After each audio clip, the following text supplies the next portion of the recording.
Breathing commonly known as respiration. तो start करते हैं रेस्पिरेटरी ऑर्गन्स के बारे में। राइट, लाइन में लिख रखा है कि mechanism of breathing very amongst different group of animals depends mainly due to. तो जो मैकेनिज्म है ब्रीदिंग का, ठीक है, वो जो है हमारे पास अलग अलग ग्रुप ऑफ एनिमल्स में अलग अलग होता है। हमारे पास जो है ब्रीदिंग या फिर हम बोल सकते हैं रेस्पिरेटरी ऑर्गन्स हमारे पास में डिपेंड करते हैं। अब हैबिटेट के ऊपर कैसे, अब फॉर एग्जांपल हमारे पास कोई भी एक ऑर्गेनिज्म है, अगर वो हमारे पास वाटर में है तो वो गिल्स के थ्रू रेस्पायर करेगा, और वही अगर हमारे पास लैंड में है तो वो हमारे पास में लंग्स के थ्रू रेस्पायर करेगा। तो हैबिटेट के ऊपर बेस है राइट रेस्पिरेटरी ऑर्गन, तो इसलिए हमारे पास बोला है हैबिटेट। एंड सेकंड हमारे पास बोला लेवल ऑफ ऑर्गेनाइजेशन, बिकॉज जो सेल लेवल होता है, ठीक है। अब जब हम एनिमल किंगडम पढ़ेंगे तो हम उसमें पढ़ेंगे फोरिफेरा, सीलेंट्रेटा, टिनोफोरा। तो ये ऐसे फाइलम्स है या प्लेटीहेल्मिन्थस, ठीक है, ये ऐसे फाइलम्स है जिनके पास ऑर्गन सिस्टम लेवल नहीं होता है, यानी कि उनके पास ऑर्गन सिस्टम नहीं है। तो वो किसके थ्रू रेस्पायर करते हैं, अपनी बॉडी के थ्रू, अपने स्किन में डिफ्यूजन के थ्रू रेस्पायर करते हैं, बिकॉज उनके पास ऑर्गन सिस्टम नहीं है। अब जिसके पास ऑर्गन सिस्टम है, for example we, right, human beings के पास organ system level of organisation होता है। वी हैड लंग्स, राइट, हमारे पास क्या है, लंग्स हैं, ठीक है, रेस्पायर करने के लिए। तो ये क्या है, देखो अलग अलग लेवल ऑफ ऑर्गेनाइजेशन के बेसिस पे हमारे पास फायर करने के तरीके हैं, ठीक है। तो एनसीईआरटी मेनली इन दो चीजों के ऊपर बात करती है। अब इसके बाद एनसीईआरटी में बता रखा है हमारे पास रेस्पिरेटरी ऑर्गन्स अलग अलग ऑर्गेनिजम्स में। करिए स्पॉन्जेस, तो सबसे पहले बात करिए स्पॉन्जेस, सीलेंट्रेट्स एंड हमारे पास में प्लेटफॉर्म्स की।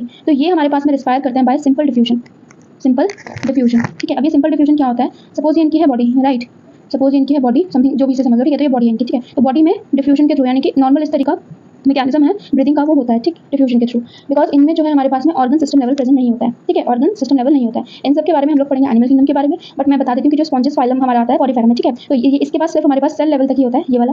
फिर इसमें हमारे पास टिश्यू लेवल होता है, और इसमें हमारे पास में होता है ऑर्गन लेवल, बट हमारे पास में ऑर्गन सिस्टम नहीं होता है, इसलिए कोई डिफ्यूजन के थ्रू हमारे पास क्या हो रहा है, रेस्पिरेशन हो रहा है।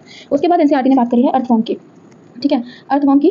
तो अर्थवॉर्म हमारे पास आता है फाइलम एनालिडा, ये हम पढ़ेंगे एनिमल किंगडम में। तो ये आता है एनालिडा से जैसे, और इसके में जो हमारे पास रेस्पिरेशन होती है वो होती है मॉइस्ट क्यूटिकल के थ्रू, मॉइस्ट क्यूटिकल, ठीक है, एनसीईआरटी में लिखा है मॉइस्ट क्यूटिकल के थ्रू होती है। फिर हमारे पास बात आती है इंसेक्ट्स की। तो इंसेक्ट्स में क्या होता है, हमारे पास में ट्रैकियल ट्यूब वाला सिस्टम होता है। ट्रैकियल ट्यूब्स, बहुत सारी नेटवर्क होती है ट्यूब्स की, जिसको हम क्या बोल रहे हैं, ट्रैकियल ट्यूब्स बोल रहे हैं, जो किसमें देखने को मिलता है, हमें इंसेक्ट्स में देखने को लिए मिलता है। और हमारे पास एक्वेटिक आर्थ्रोपोड्स, एक्वेटिक आर्थ्रोपोड्स, या फिर हम बोल सकते हैं मोलस्क।